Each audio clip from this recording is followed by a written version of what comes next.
Rafael nasceu em uma pequena vila do interior, um lugar onde as ruas eram de terra e levantavam poeira sempre que o vento passava. As casas eram simples, com telhados de zinco enferrujados e paredes descascadas, e a vida parecia seguir um ciclo duro e repetitivo. As pessoas acordavam cedo para o trabalho pesado, voltavam cansadas e sonhavam pouco porque o horizonte parecia limitado demais para sonhos grandes.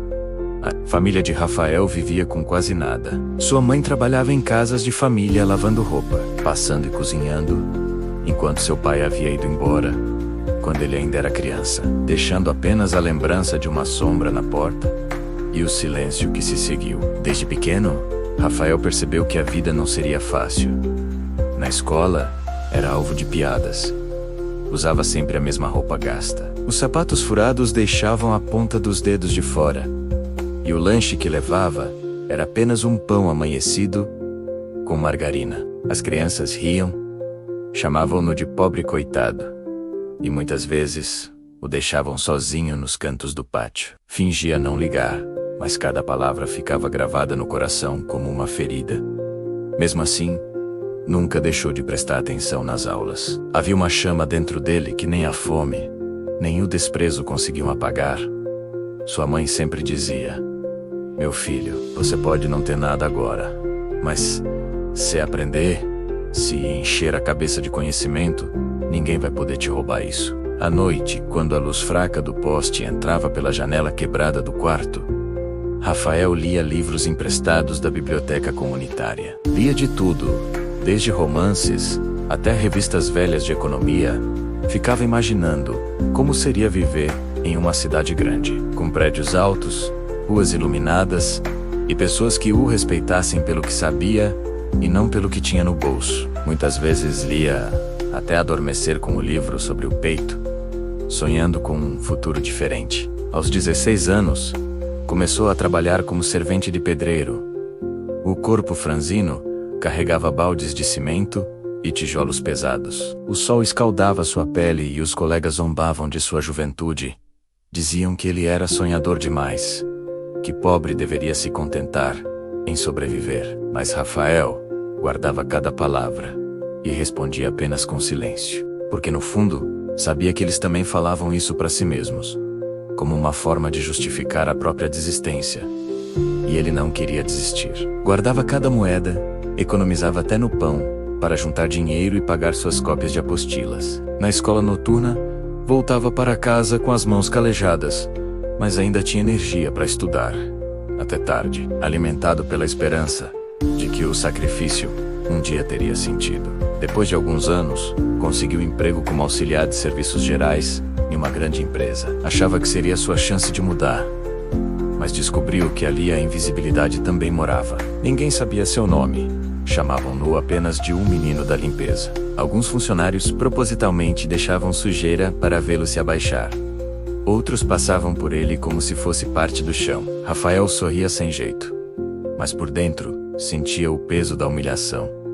Mesmo assim, não deixava de observar tudo ao redor. Os computadores, os papéis, as reuniões. Prestava atenção nos termos que usavam e nas planilhas cheias de números. Às vezes anotava palavras que não entendia para pesquisar depois, escondido. Durante os intervalos, enquanto os outros comiam e conversavam, ele se sentava com um caderno velho e fazia cálculos.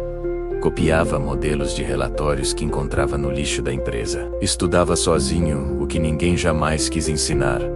À noite continuava em casa, com a luz fraca da lâmpada, mergulhado em apostilas de contabilidade e administração.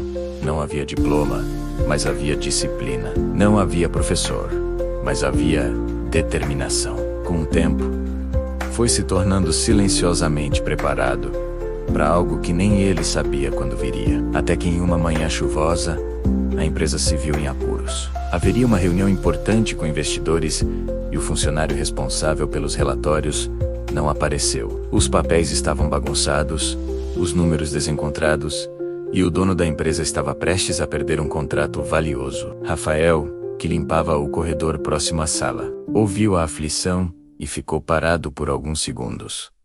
O coração acelerado, lutando contra o medo e a coragem. Então respirou fundo e entrou. Tímido, dizendo que talvez pudesse ajudar.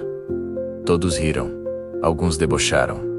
Mas o dono, sem alternativas, deixou que tentasse, pensando que nada mais poderia dar errado. Rafael se sentou diante do computador.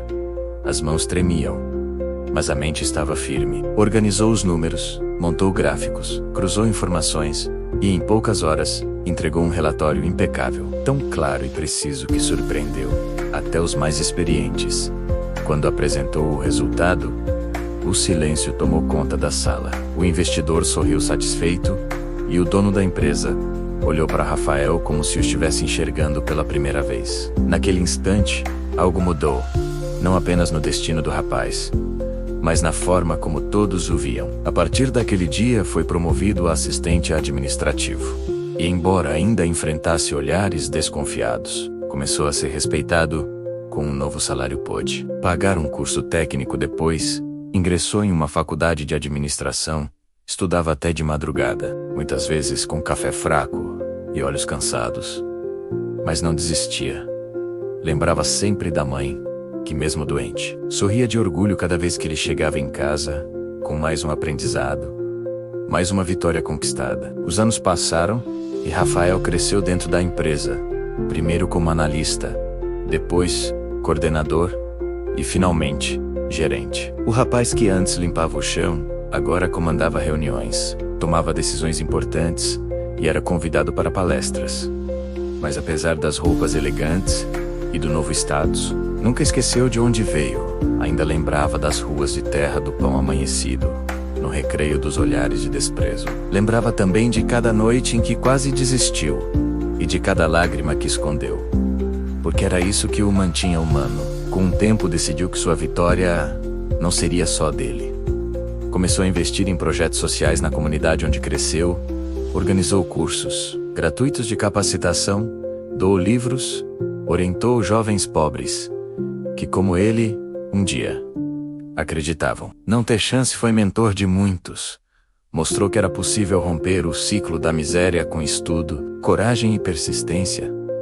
Sua maior alegria não era ser chamado de senhor ou receber aplausos, mas ver nos olhos de cada jovem o mesmo brilho que um dia sua mãe viu nos dele. A verdadeira reviravolta da vida de Rafael não foi apenas sair da pobreza, trocar a roupa simples pelo terno de executivo, nem ocupar uma sala elegante com vista para a cidade. A verdadeira mudança foi provar para si e para todos que dignidade não depende do bolso, mas do caráter, que conhecimento é um patrimônio indestrutível, que mesmo quando o mundo parece fechado, a perseverança é capaz de abrir portas que ninguém imaginava. Rafael não apenas venceu, ele transformou a dor em força, a humilhação em combustível e o silêncio em voz. E sua história passou a ser contada, não como um conto de superação isolada, mas como um exemplo vivo de que quando alguém se recusa a desistir, o impossível se torna apenas questão de tempo.